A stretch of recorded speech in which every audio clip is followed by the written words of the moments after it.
Mesdames et messieurs, bienvenue sur Too Many Books, faites place au Point Comics de juin 2015.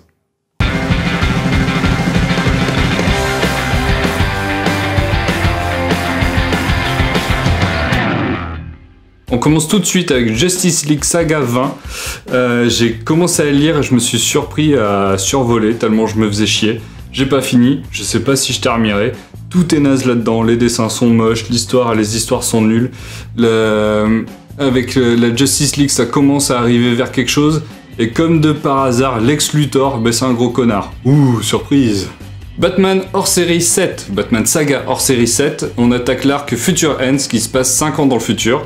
On suit toutes les séries autour de Batman, donc c'était un arc qui touchait plusieurs séries. Là c'est concentré sur Batman, donc les séries Batman Detective Comics, Batgirl, Grayson, Batman et Robin. J'ai accroché à rien du tout. À la limite Batman et Robin c'était le plus sympa, mais j'ai dû me forcer. Tout est relativement moche. Et ce qui fait pencher le bouquin en fait vers le bas, parce que même si c'est pas forcément mal écrit, ça donne pas envie de le lire.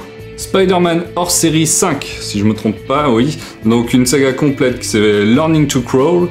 C'est une réécriture d'une vieille histoire. Peter Parker est tout jeune, il commence à être Spider-Man, Oncle Ben vient juste de mourir, donc il essaie de trouver de l'argent pour que Tante May ne soit pas dans le besoin. Il va se retrouver à rencontrer un autre apprenti héros qui veut juste faire le buzz, qui s'appelle Clash, le super héros du son ou un truc comme ça. C'est mi-touchant, mi-chiant. J'ai pas trouvé ça forcément intéressant à lire. Hellboy, Masque et Monstre. Donc là j'ai tout simplement craqué parce que j'ai vu Batman et Hellboy sur la même couverture. C'est Mignola qui dessine et j'avais vraiment envie de voir ce que pouvait donner un Batman dessiné sous les traits de cet artiste-là. Batman se retrouve confronté à des skinheads nazis au pouvoir supernaturel, ce qui va forcément l'amener sur la piste de Hellboy qui est un expert en skinhead nazi supernaturel. La relation entre Batman et Hellboy, je l'ai trouvé très intéressante et je m'attendais pas du tout à une relation comme ça. Je m'attendais à un truc plus conflictuel et au final ça limite ça coule de source et j'ai trouvé ça excellent. Il y a un petit goût de trop peu parce que Batman n'intervient que sur une première partie de l'histoire et l'arc, toute l'histoire se conclut avec un autre héros qui s'appelle Starman. C'est très sympa. Il y a une deuxième histoire qui n'est pas dessinée par Mignola, qui est tout aussi what the fuck. De toute façon, dès que ça touche au supernaturel, c'est le gros dawa. Ce que j'ai trouvé encore plus intéressant, c'était les archives à la fin. Donc il y a quelques petits gribouillis de Mignola qui a dû faire face à la première fois à dessiner complètement et sans ombre Hellboy et qui ne savait pas comment faire pour que l'autre dessinateur puisse faire la seconde histoire. C'était assez marrant comme petite anecdote et du coup on a plein de détails sur Hellboy.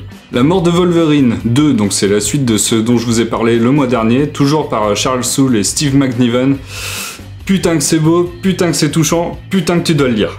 Les Gardiens de la Galaxie 9, donc là une petite histoire avec Carol Danvers qui fait partie de l'équipe des Gardiens de la Galaxie, qui va affronter des Skrulls et des clones, genre des agents du Shield et tout, donc des histoires qui en général me font chier. On continue avec Flash Thompson, qui est donc Venom maintenant, qui a rejoint lui aussi l'équipe mais qui a été séparé pendant un moment. Il n'arrive pas à maintenir son symbiote, ça commence à partir en sgeg total et il va y avoir les retrouvailles avec l'équipe, ça va être des super joyeuses retrouvailles et ça annonce un truc bien what the fuck pour le mois prochain, j'ai vraiment hâte de voir ce que ça va donner. Concernant la série Star-Lord, on continue sur du classique, ça maintient son rythme, c'est beau, Star-Lord va rencontrer ou entendre parler du Black Vortex et Nova, qu'est-ce que je voulais dire dessus? Ah oui, alors là, Nova va affronter le Hulk du Hulk.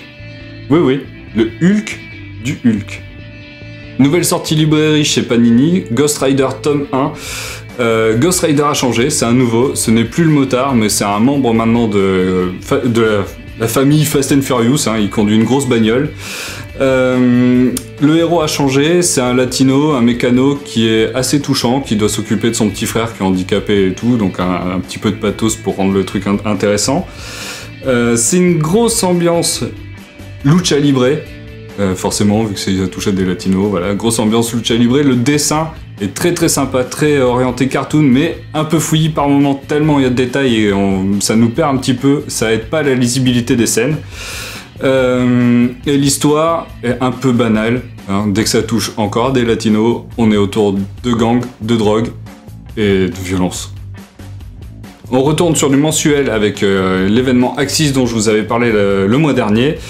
On passe donc au 2. La bataille contre Onslaught le Rouge bat toujours de son plein. De plus en plus de personnes rejoignent la bataille et paf, ça fait des chocs à pic. Onslaught est vaincu.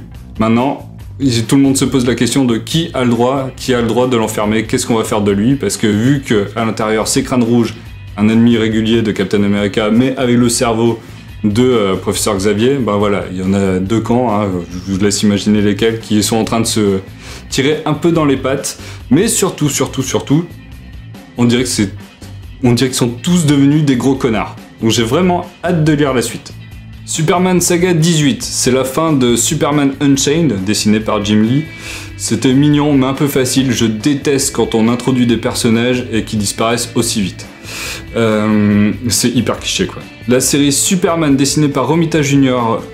commence enfin à avoir de l'intérêt, on sait enfin ce que va apporter Ulysse, l'autre surhomme que Superman a rencontré, à l'histoire. On va en savoir plus le mois prochain. Au niveau de Superman Batman, ou Batman Superman, un des deux, c'est de toute façon la série, voilà, c'est les deux qui sont ensemble. C'était une petite histoire avec des démons qui se sont amusés à leur effacer la mémoire et qui se retrouvent, ben voilà, ils doivent réapprendre qui ils sont un peu et tout. Ça a totalement altéré leur personnalité. C'est comme si du jour au lendemain tu te retrouves avec tous les pouvoirs de Superman, quoi. T'es un surhomme, qu'est-ce que tu fais?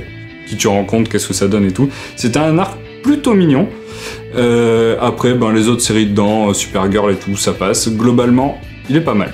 Batman Saga 37, du moche et du pas intéressant.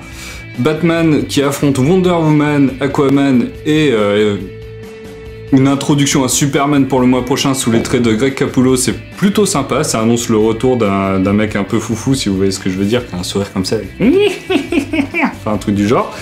Detective Comics assez irrégulier, c'est dommage. Et par contre, grosse nouveauté, Batgirl.